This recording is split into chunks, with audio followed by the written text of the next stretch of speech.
असं आहे की प्रचार खूप जोराशोरामध्ये चालू आहे. माझी मुलगी डॉक्टर आहे पेशाने आणि नवीन पिढी आली पाहिजे, नवीन उत्साह वाढला पाहिजे.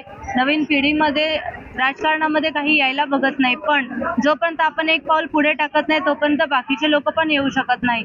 म्हणून ही पहिला पाऊल आहे. माझ्या मुलीला आधीपासूनच आवड होती राजकारणाची, समाजसेवा ती करतच होते. त्याने आज हा लेडीज वॉर्ड झालाय ओबीसी, तर म्हणून तिला ही संधी भेटलेली आहे, एकनाथजी शिंदे साहेबांनी दिलेली आहे. तर आम्हाला खूपच म्हणजे असं बरं वाटते. आणि इतका तुम्ही उत्साह बघत असाल की सगळे शिवसैनिक आणि बीजेपीचे सगळे कार्यकर्ते हे उत्साहामध्ये येतात. आणि तुम्ही बघाल तर आमचा प्रचार नाही तर आमची रोजची रॅली असते आणि खूप मोठ्या संख्येने इथे लोक येतात. सगळ्यामध्ये असा जोश आहे ना उत्साह आहे.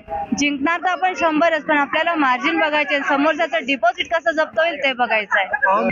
जनताला असं आहे की आपण वेगळं कोणी असेल तर आव्हान करून सांगायला लागेल की ही मुलगी आहे वगैरे, पण असं आहे की ह्याच म्हणजे काजूपड्यामध्येच लहानाचं मोठं झालंय. प्रत्येक कार्यक्रमामध्ये सहभागी होत होते, प्रत्येक कार्यक्रमामध्ये जात होते. म्हणून कोणच असं नाही की ज्यांनी बघितलं नसेल किंवा असं आव्हान करायला लागेल की ही मुलगी आहे आणि तुम्ही हिला वोट करा, तर असं नाही. हे भास्कर खुरसंगे, रिद्धी खुरसंगे आणि अदिती खुरसंगे हा असा वारसा चालणार आहे. आणि खरंच म्हणजे लोकांना जे पाहिजे त्या गोष्टी आम्ही सगळ्या देतोच आहे, पण याच्या पुढे अजून काय आम्ही चांगलं करू शकतो तिच्या दृष्टिकोनातून, नवीन युवा पिढीच्या दृष्टिकोनातून. आणि हे शिकलेली पिढी आहे, ती एक डेंटिस्ट आहे, त्या आरोग्याच्या दृष्टिकोनातून काय करू शकते, तर आम्हाला त्याच गोष्टी करायच्या. बाकीचं वॉटर मीटर गटर हे नेहमीचं काम आहे, ते होतच राहतं, पण ह्या दृष्टिकोनातून पण आपण करतच चालू आहे आणि हे सगळे कामच आपण करतच राहतो.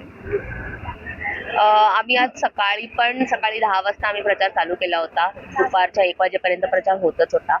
चोगले नगर पासून हनुमान टेकडी बाकीचा सगळा एरिया जो हिली एरिया आहे काजूपाड्याचा, तिकडचा आम्ही सगळा एरिया कव्हर केला होता सकाळी. आणि आता संध्याकाळसाठी तुम्ही गर्दी बघतच असाल केवढी आहे प्रचाराला खूप मजा तर येते. तेवढंच लोकांचं प्रेम बघून दरवाजा सगळ्यांच्या घरी जाऊन जे प्रेम आम्हाला भेटतं, जे आम्हाला कॉन्फिडन्स भेटतं त्यांच्यासाठी उभं राहण्यासाठी, आणि त्यांच्याकडनं भेटणारा जो आशीर्वाद आहे त्याच्यासाठी मी खूप ग्रेटफुल आहे. आणि आता सकाळी आम्ही जे प्रॉब्लेम्स तर या एरियामध्ये ऑलमोस्ट आता 90% नाहीच आहेत. फक्त कोणते भाग आहेत जिकडे अजून पण एक दिवस आड करून पाणी येतं, पण पाणी तर येतच आहे. त्याच्यासाठी ऑलरेडी काम पंपाचं ऑलरेडी स्टार्ट झालेलं आहे, तर ते पण नक्कीच 1-2 महिन्यामध्ये पूर्ण संपूनच जाईल. मला ह्याच्यासाठी खूप छान आहे की मला खूप चांगलं वाटतंय की सर एकनाथ शिंदे साहेब आहेत, त्यांनी ऑलरेडी आपल्या योजनेमध्ये आपल्याला क्लस्टर योजना ही आपल्या ऑलरेडी वॉर्डमध्ये काउंट केलेली आहे.